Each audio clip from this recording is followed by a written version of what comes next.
বুধবার দেশের অন্তত ২০টি অঞ্চলের উপর দিয়ে ঘন্টায় ৪৫ থেকে ৬০ কিলোমিটার বেগে ঝড়ো হাওয়া বয়ে যেতে পারে বলে জানিয়েছে আবহাওয়া অধিদপ্তর।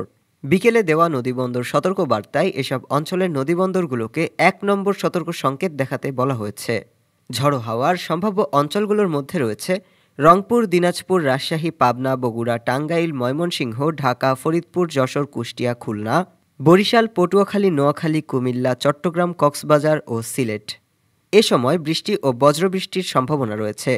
অধিদপ্তরের নিয়মিত বুলেটিনে আরও জানানো হয়, রংপুর, রাজশাহী, খুলনা, ময়মনসিংহ ও সিলেট বিভাগের অনেক জায়গায় এবং ঢাকা, বরিশাল, চট্টগ্রামের কিছু কিছু এলাকায় দমকা হাওয়া সহ হালকা থেকে মাঝারি বৃষ্টি হতে পারে। রংপুর, রাজশাহী, খুলনা ও সিলেটের কোথাও কোথাও ভারী বর্ষণও হতে পারে। ডেস্ক রিপোর্ট, আজ বার্তা।